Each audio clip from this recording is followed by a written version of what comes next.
Name is Hutton Harmon. I'm a skateboarder. About 4 weeks ago, I suffered the first major injury ever in my life, and I mean major because I've broken my elbow before. It was a hairline fracture, which I only had to wear a sling for like a week, and I was back to like everything I was doing basically, and it didn't even really hurt after that. I had, I'm pretty sure I'd broken a toe from kicking my skateboard too hard, which was nothing. It just kind of ached a little bit and healed on its own. Didn't go to the doctor. Never got officially diagnosed, so I'm just assuming that it was broken. And I fell twice on my butt pretty hard. One snowboarding and one skateboarding. And I'm pretty sure I had like something wrong with the tailbone. I'm not sure if it was like officially broke. I think the snowboarding one I broke the tailbone, but on the skateboarding one, it just hurt to like sit down and stuff like that. So like I assumed it was broken. So I don't really count those injuries because if you're not like, completely like disabled and stuff like for longer than like a week, it's basically a minor injury. So this was the first major injury that I've suffered. So 4 weeks ago, I fell on a trick, um, which I was trying to clear a gap, and my back wheels they didn't clear the gap, and I got locked up and got thrown over, falling head first onto the ground from like a 3 foot drop. So I hit my head and I hit my shoulder. Luckily, I hit my shoulder, I believe, a little bit first before my head because I hit it pretty hard to separate the shoulder joint. But I also hit my head afterwards, and I believe if I didn't hit my shoulder first, the fall wouldn't have been broken as much to like preserve my head and my brain because I didn't have any type of. I got a CAT scan, didn't have any type of like brain damage or like skull fractures. Luckily, um, so yeah, I mean, it was a pretty traumatic fall to separate that AC joint.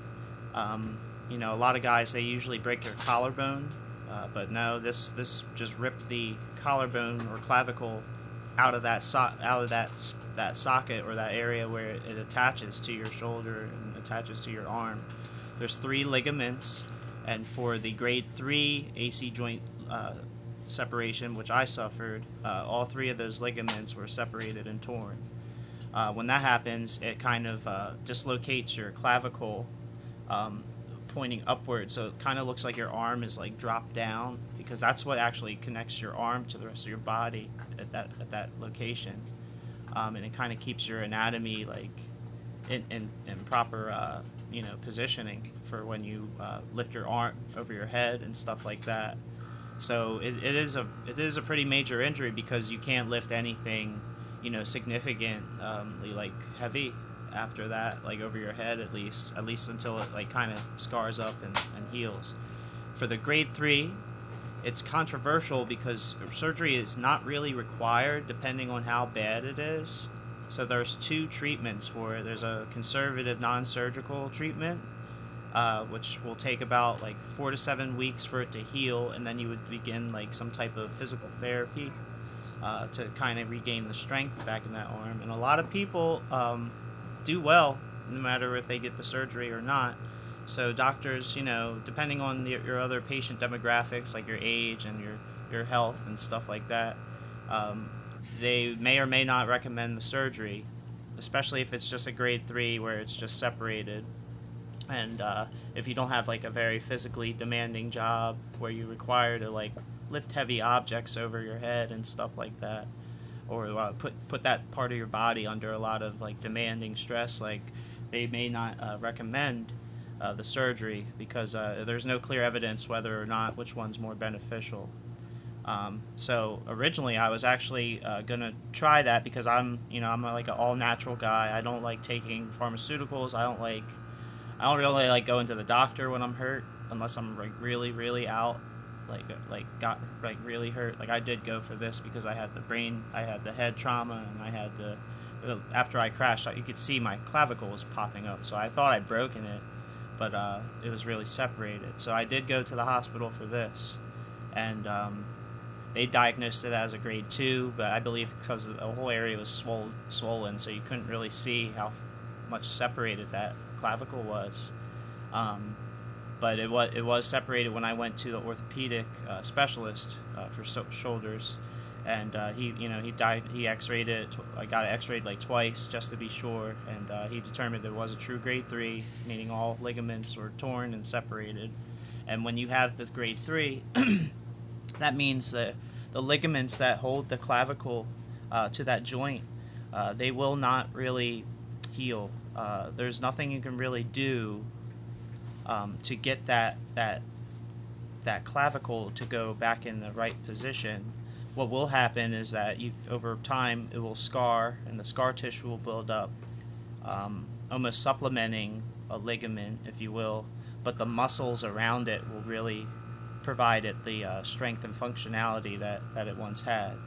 So if you are going the non-surgical route, you definitely want to take care of the injury and let it heal all the way before you try and do any strengthening, because then you're going to be damaging other areas there that really the ligament was designed to endure. So it would take a little bit of physical therapy, once you get it healed, and then you would continue that for a couple months, maybe like 4 to 6 months. And then you'll start to notice that you're gaining some more functionality, and I'm sure by the tail end of that, probably like after month 3 or 4 of doing the physical therapy, then you would begin some level of strength training to like start to get your muscles back in that area, which will support the joint even more. Originally I was going to go the non-surgical route, and my plan was I was going to try it, and if I felt, I was told that, you don't have to like rush into the surgery with a grade 3. You can always kind of change your mind and get the surgery at a later time.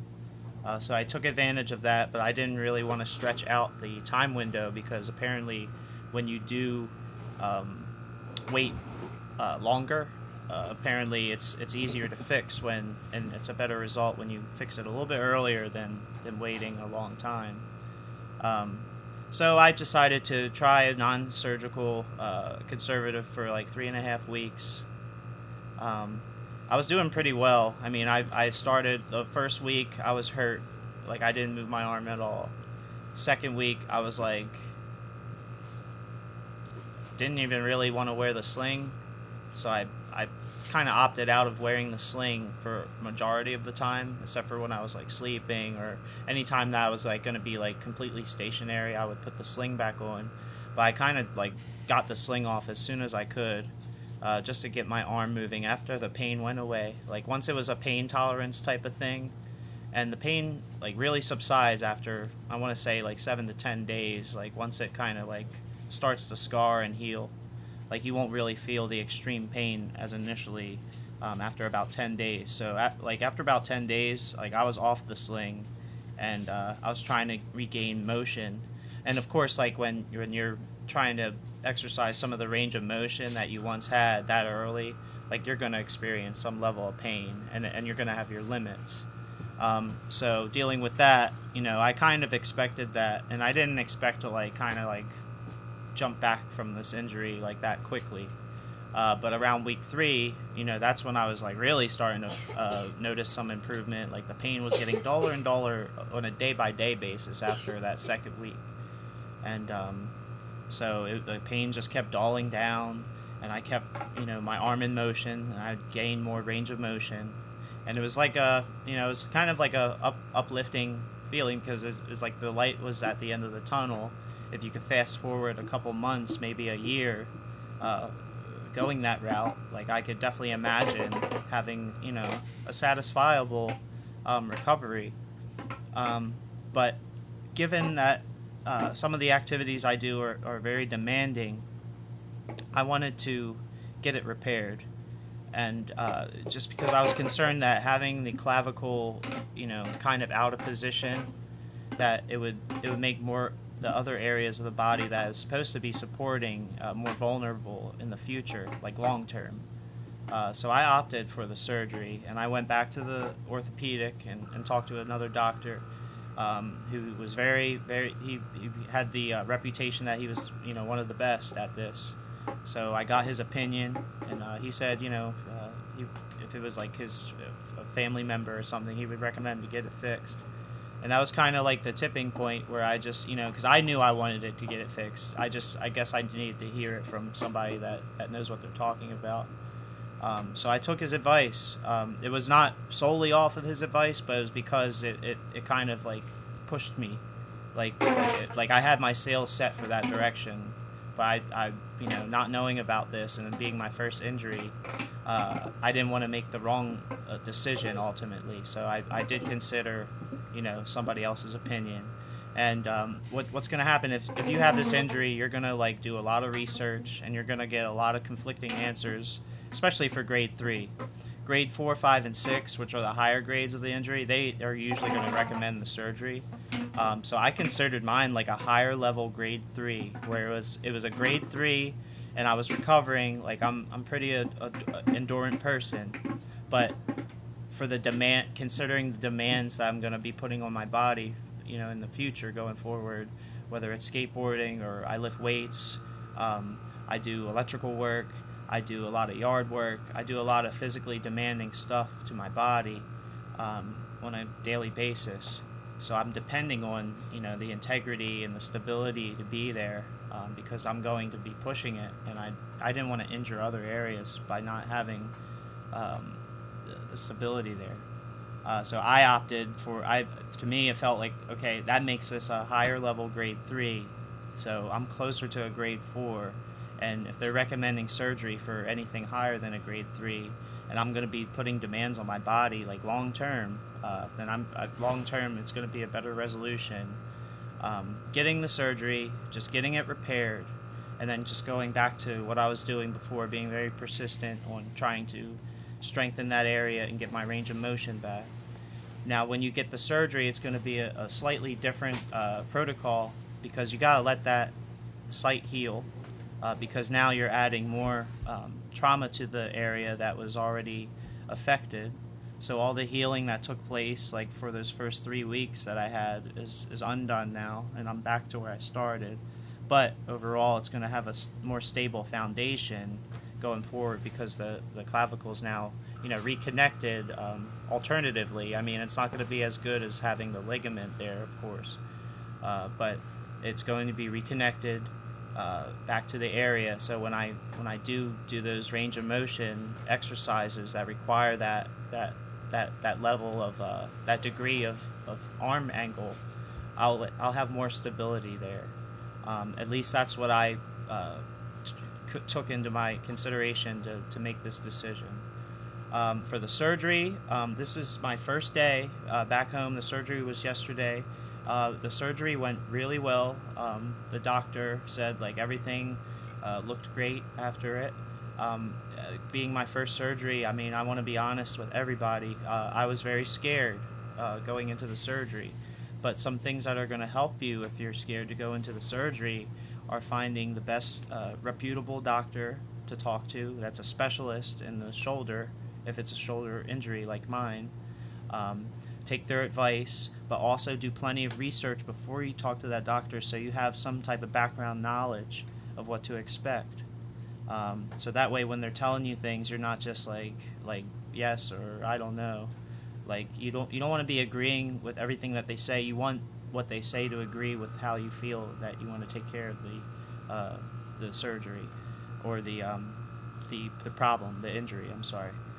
So that's what happened for me. I mean, I knew I wanted more of a repair, long-term solution because of the needs that I'm going to be demanding on my body in the future. So the non-surgical way, even though it was satisfactory to a certain extent, like I was able to get back on my board and I was riding around, like even popping a couple ollies and kickflips and stuff like 3 weeks like after it. And I was using a carpet board like maybe like 2.5 weeks after the injury. So I was like kind of bouncing back in a way to try and get back to that lifestyle I was at.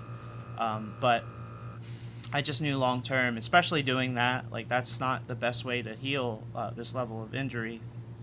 And it's not something that you want to rush when it comes to healing it, because the better job that you do healing it, the more likely you will gain, those upper 90% of what you had before. And I would really, ideally I would like to be 100% recovered, but I know that's not likely going to happen, but it's more likely now, in my beliefs, because I had a successful surgery, and I'm willing to, kind of take it slow. And I understand now what it's going to take, realistically. I'm not going to rush anything. I'm not going to get back on my board. It's August 21st today, and they're saying that it's at least like 4 to 7 weeks of like recovery time just from the surgery till I can start even really like starting to use that arm in a way that like I was using it, not like before completely, but like I'll be doing by week like 6, 7 I'll be doing physical therapy. I might be able to pick up like a 5-pound or 10-pound weight and start maybe strength conditioning. I'm not too sure. I'm not going to rush it. I'm definitely going to follow the surgeon's opinion and the physical therapist's opinion. But just wanted to give like a little insight of how I came to this decision. Right now I'm wearing this cryotherapy arm sleeve that it's filled with ice, and it pumps the ice and like a little bit of compression. So under it I have the incision site for where the surgery was taking place, and it's helping with the pain. Like pain, I haven't dealt with a lot of pain, and I was prescribed the oxycodone for the pain, but I'm not taking anything like that. I don't like taking that stuff. What I am taking is like Tylenol, 500 milligram every 6 hours, and then like every when that wears off I alternate to like ibuprofen for like about 4 hours, because they kind of like go through your system at different rates. So I'm alternating between the two, and I'm definitely considering like what level of pain I'm at. Like I really am not like dealing with pain right now.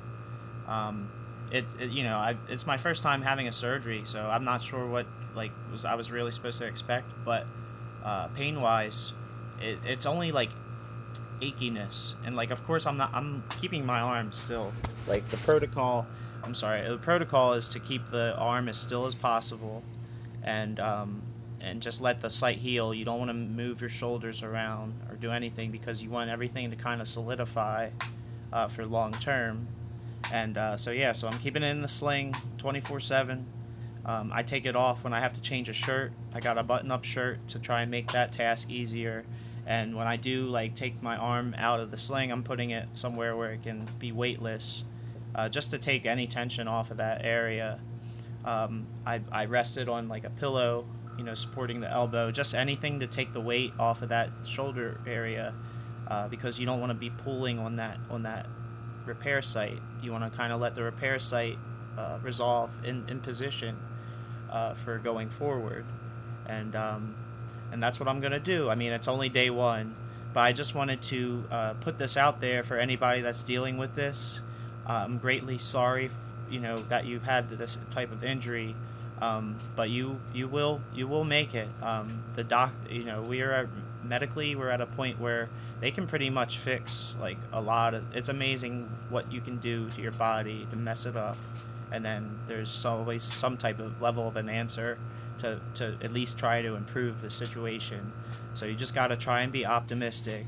I'm heartbroken. I was cooking. I was on my board every day, and I was working out every day. I was in the best shape of my life before this all happened, and all kind of just got washed away like instantly once I had the injury. So I can't wait to get back out there, but I feel good that I made the best decision to like make my future like brighter, like when it comes to doing that. And I'm not going to rush it and try and mess it up now, because I got the hard stuff out the way. Now it's just a matter of getting better. And no matter if you do the surgical route like me or not, you will get better. Just try to do the best that you can through each stage and understand what each stage requires. I'm going to keep like an update, I guess, every week, and then once it starts to kind of, because what's going to happen is, I believe after the first 4 weeks, the progress like is more exponential. So I might do like the first 4 weeks update, and then once you see that there's progress being made, then like an update every like 2 weeks after that or something, or like monthly. But just so you have a guide. And I guess at this point, the only thing I can do to help anybody is with the decision making on whether you need the surgery or not, and it's really going to be up to you. But you want to consider if you are putting a high demand on that area of your body. It was my offhand, so my dominant hand is okay. Like this shoulder is okay, so I was lucky with that.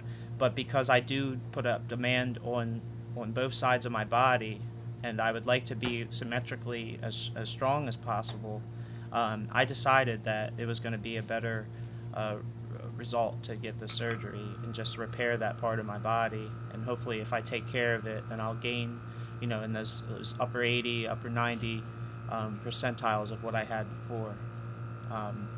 So that's about it. I think the other important thing, if you do get the surgery, is once you've decided that you want it, and you have to understand like yourself to a certain point. Like you can't, if people are telling you on the outside but you feel that's wrong, then don't do it. Like do it when you want to do it. I did it because I wanted to do it, but the doctor like confirmed what I wanted basically by giving me the information that he understands, and it aligned with the information that I already had. And I know the information that the person that suffers the injury is the most important, because you know how you're feeling. And I could have to be honest, I could have went either way. If I went without the surgery, I'm pretty sure I would have gained like 80% of my strength over time. It may have taken a while, but I was so persistent and like determined to get back. Like I wasn't gonna let anything hold me back. But I was irritated by just like the disconnection. Like I treat my body as like a vehicle, and I'm like the driver of that vehicle.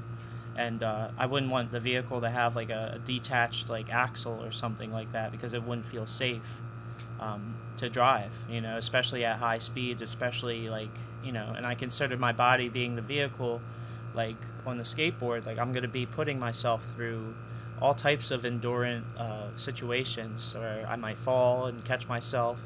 I might have to, I need my range of motion to extend my arms. Not even just for skateboarding, but for other activities that I do. I ride motorcycles. I do all that stuff I was mentioning before, manual labor. So I just knew it was the right thing to do for me. Pain-wise, you don't need to really worry much. If you get a successful surgery where it's not anything like invasive, I'm pretty sure I got the suture tape tie down, like lockdown procedure done to me. So they just take a piece of heavy duty like suture tape and drill a hole and then reconnect the clavicle to where it's supposed to be connected on the other side of the joint. And apparently that went great, and I'm not experiencing a lot of pain.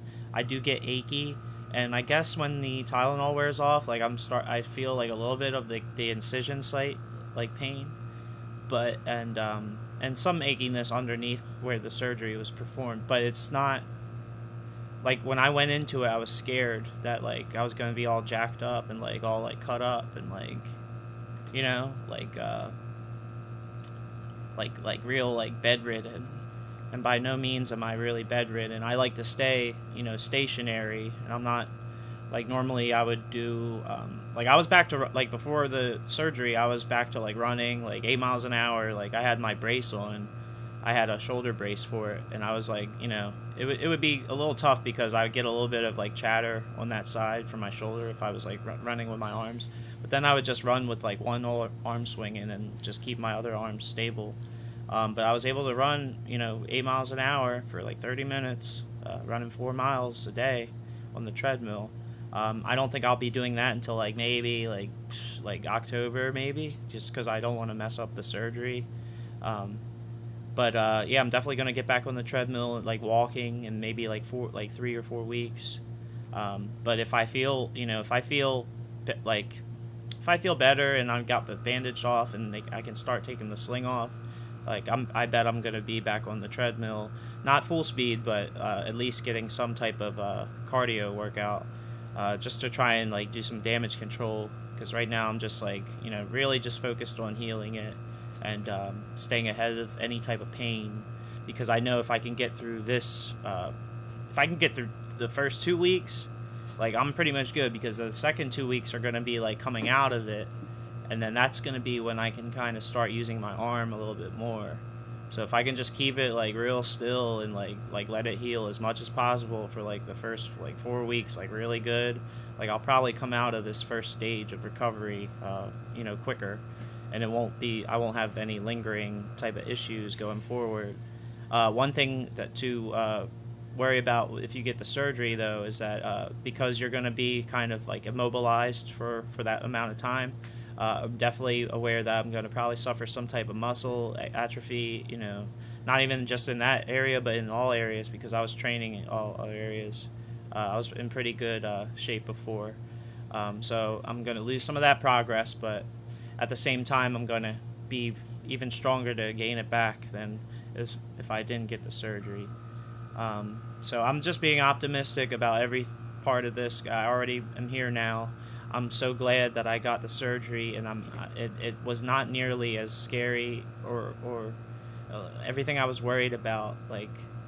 It just seems like it was a miracle that it wasn't as bad as I thought it would be. It was a lot easier. That I didn't experience any pain during the surgery. But I don't want to speak for everybody, because everybody's body's going to react to things differently.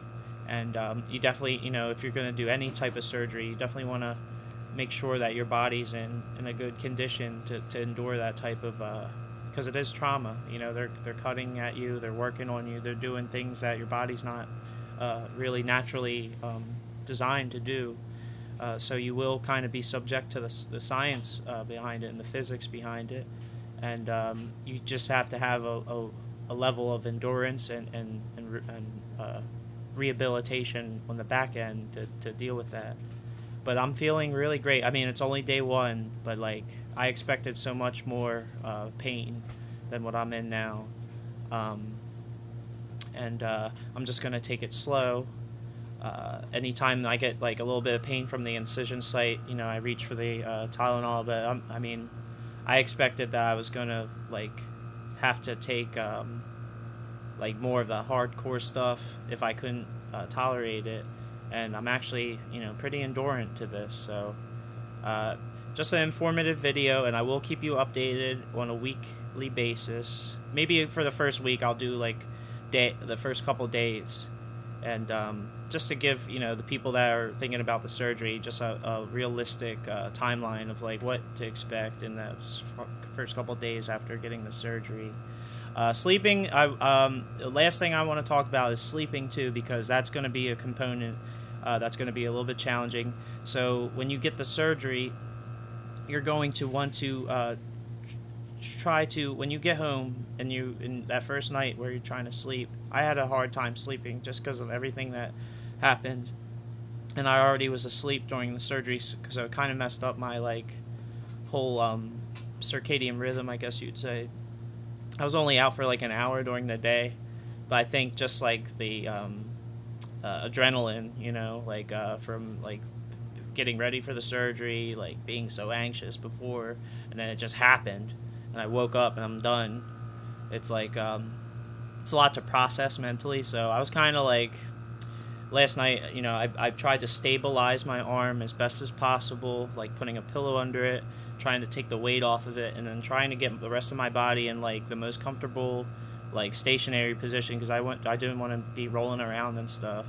But I had a couple times where I had to get up, go to the restroom in the middle of the night, so I didn't really get the best like full continuous 8 hours of sleep. But I know that going forward it's gonna just get better. Probably tonight I'll get some good sleep. But you just definitely want to take the weight off of your arm and position yourself in a way that you're most comfortable, probably in like an upright position for the first couple days, I'm expecting, just to make it even easier to try and stay in that like sling position, and just do your best to go to sleep. Watch something like informative or like long, so you just pass out.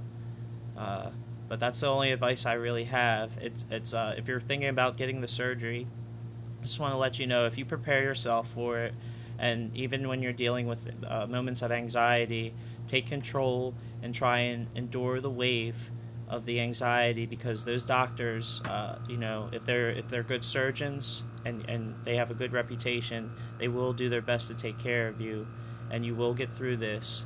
And you already done damage to your body, so if you're planning on fixing it, like you should just go through with it and fix it, because it's not going to be forever that you're going to be recovering. You will recover and be done recovering one day. It's going to be hard, but you got to get through that. It's your journey that you have to kind of embrace, and that's really speaking for the athletes, because I did mine, because I am an athlete, and I want to get back. Like, I want to get back to where I was. I was cooking before. I'm trying to cook even harder now, and be even better than I was. So good luck. I'll keep you updated, and I just want to let you know, like, I'm very grateful for the doctors there.